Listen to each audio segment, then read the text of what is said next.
With the 15th pick and with the 26th pick in the 2019 NFL Draft, the Washington Redskins select Dwayne Haskins, Montez Sweat. Welcome, all my fellow Redskin brethren and sistren. I am your man and resident Redskins fan, Lou. Thank you for joining me here on the Redskins Report. So I wanted to come at you guys with a quick video, kind of recapping a lot of the things that have transpired over the last, I'd say 3 or 4 days or so. Things that I'm just hearing, feelings that I'm getting, kind of setting the table for the live stream that we'll have on Thursday, giving you a little something to chew on so that we'll have some topics of discussion in case nothing else comes out throughout the course of the week leading up to Thursday's live stream. Remember, we'll be doing a live stream here on Thursday night. I set it for 8:30. If anything changes, you guys will be notified. And I'll remind you guys on Twitter and on YouTube and all the socials that we'll be having that live stream. Hopefully you can join me and chop it up. I thought last week's live stream was awesome. One of my favorites. Some great calls, great comments, good dialogue back and forth. Even had a little bit of comedic relief in there with the girl that got kicked off the phone by her mom because it was time for her to take a shower. Her sister called in just to bust her chops a bit. So I thought last week's show was awesome. Looking forward to doing it again this week. In any event, let's talk about the things that have transpired, all Redskins related. First things first, Ron Rivera reportedly is smitten with the Predator. All right. He absolutely loves Chase Young. And it's going to take a ton to move the Redskins off the spot if they're even interested in moving off of the number 2 overall pick in the 2020 NFL Draft. There's been a lot of discussion as to what the Cincinnati Bengals are going to do, and I'm going to talk about that in a separate video. But the bottom line is, if Chase Young is there at 2, I really don't see any way the Redskins don't come away with Chase Young. And Ron Rivera reportedly thinks that this guy is the second coming of fill in the blank. And he's coached Julius Peppers. He knows what that guy looks like, and he thinks that this guy is very comparable, if not better. I'm not putting any words in his mouth. He didn't say that, but a lot of people close to Rivera, close to the situation, think that this is a can't-miss situation for the Redskins, and that Rivera seems to be thinking that way as well. And you know what was funny? As Rivera starts to settle in as the Redskins head coach, and he's starting to make some maneuvers around this roster and kind of set things up for free agency, we saw the release of Paul Richardson Jr. and Josh Norman. We knew about the Norman one. Paul Richardson was on the fence. They quickly disposed of him as well. And I think his was more of sending a message because, again, it was $2.3 million. Like, you're not hurting for that kind of money. And the Redskins actually took a hit salary cap wise because they got $6 million of dead cap space because of that move that they can't recoup. So this was less about trying to penny pinch and get it every dollar you can back and more about, hey, look, we're not carrying around any dead weight. We didn't bring this guy in. This is a new staff. He doesn't add any value to this team. In my eyes, he's gone. And that's what Ron Rivera did. So I don't have a problem with the move at all whatsoever. I told you about 3 or 4 months ago, I would have kept Paul Richardson. I would have seen what he had. And if I didn't like him in camp, then I would have gotten rid of him then. But they wanted to do right by Paul, maybe. Give him a chance to see if he can latch on with the new team. We'll see what happens with that situation. But he's gone as well. And when those moves happen, you know, the next natural thought was, well, is Jordan Reed coming?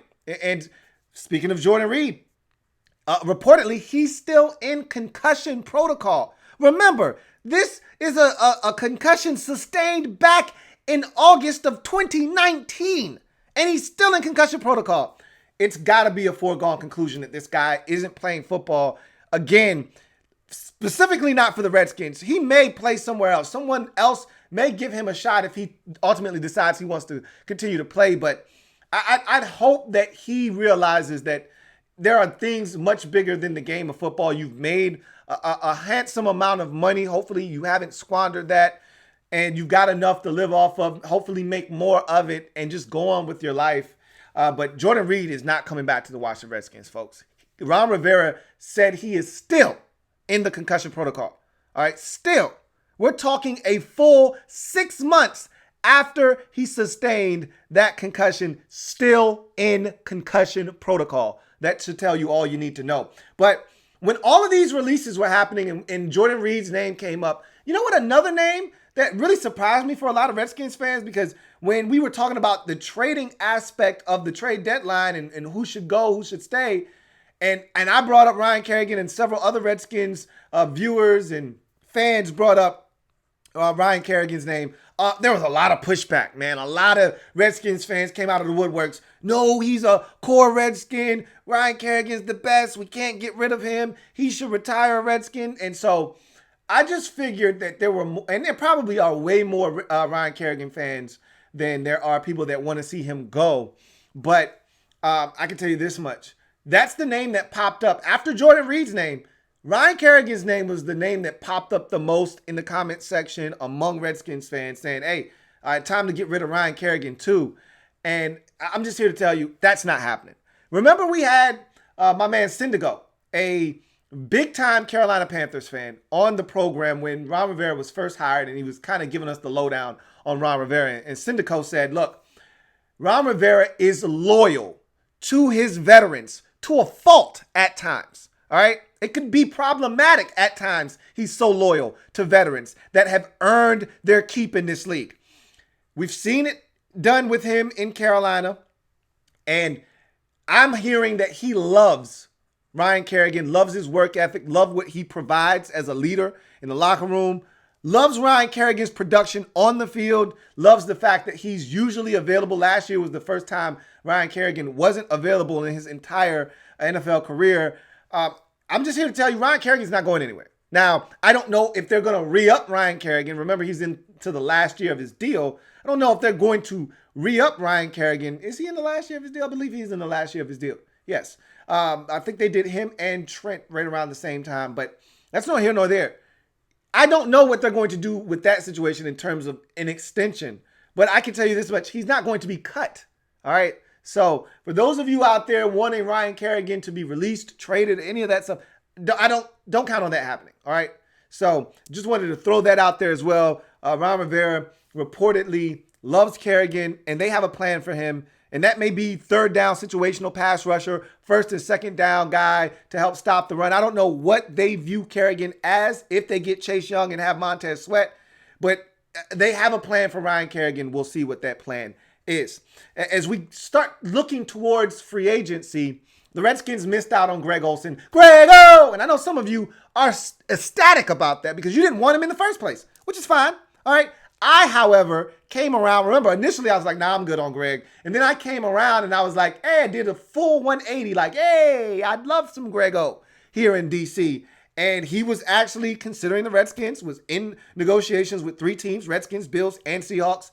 He ultimately chose Seattle as he signed a 1-year deal to play for the Seattle Seahawks. I think it's a great fit for him. And remember, I said this on the podcast. I said this on the Redskins program. If he wanted to win, the best opportunity was in Seattle. If you wanted to get paid, the best opportunity was here in Washington. If you wanted a combination of the two, then you probably go to Buffalo. He wanted to win more so than anything else. Yeah, money matters. All right, if you're going to drag me away from the jaws of retirement, I need to be compensated handsomely, but he wants to play. And, oh, by the way, he wants to win. What situation gives him a better chance of the 3 that he was considering better than Seattle? So we missed out on Greg Olsen. I thought that would be the case. I did not think he was going to come here because, again, at this stage of his career, he should be looking to try to win a chip. You're not going to get that here in 2020. I can assure you of that. And so he goes to Seattle. So that leaves the Redskins kind of in tight end limbo. I told you, we have to add at least 2 tight ends. One needs to be an established veteran. One needs to be a guy that already has produced in this league. The other can be a rookie out of the draft. I actually would prefer it that way. At least one of the 2 that we add needs to be a rookie out of the draft. But one of them needs to be a guy that has already performed, not necessarily at Pro Bowl type levels. It'd be nice, but just a guy that we know can come in, give us quality snaps, and do some things, and has already proven that to this point in his career in this league. Well, the name that keeps popping up that is kind of really connected to the Redskins is Atlanta Falcons tight end Austin Hooper.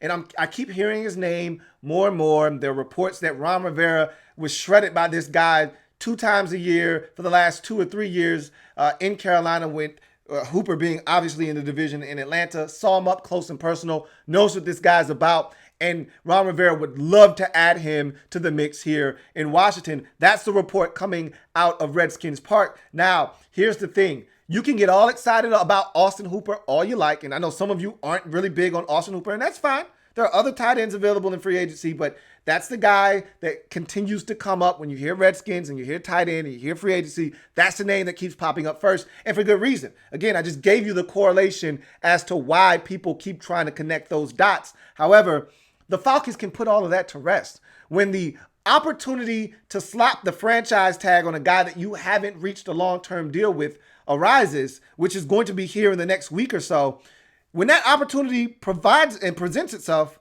they have a chance to quiet all the noise by slapping the franchise tag on Austin Hooper if they can't come to some kind of long-term deal with him. And I surmise that that's what's going to happen. So for all of you Redskins fans that want Austin Hooper, you can cross your fingers, you can hope and pray all you want, but I don't think the Falcons are going to allow this man to leave. And we'll see what happens with that situation. I can tell you this much. If he does, in fact, hit free agency, if he's not franchise tagged by that deadline and he's allowed to hit the market, I can tell you the Redskins will be one of the first suitors, and it would not shock me if Austin Hooper is donning the burgundy and gold next season. So just a thought, something to keep in mind. The Redskins are interested. I don't know how interested, but it sounds like Ron Rivera is very interested, and he's seen this guy up close and personal. We'll see what happens with Austin Hooper. I don't think there's any way he gets out of Atlanta. It's still relatively cheap to franchise tag a tight end. It's one of the last positions that hasn't had that major bump. It's coming. George Kittle is about to get paid. Travis Kelce's about to get paid. That major tight end salary bump is coming. Just like safety and inside linebacker experienced last offseason, that major tight end, this may be the last offseason you have to franchise a guy at the tight end position and not have to spend a boatload of money to do so. After next year, if Kittle doesn't get his deal this offseason, after next year, Kittle and Kelce are getting paid, and those contracts are going to be massive. So I think he's going to be in Atlanta. However, we will see. As you look at the Redskins in free agency, I just talked about free agency and a potential target on the offensive side of the football. We look at the defensive side of the football. Yep, everyone wants to connect the James Bradbury dots, and for good reason.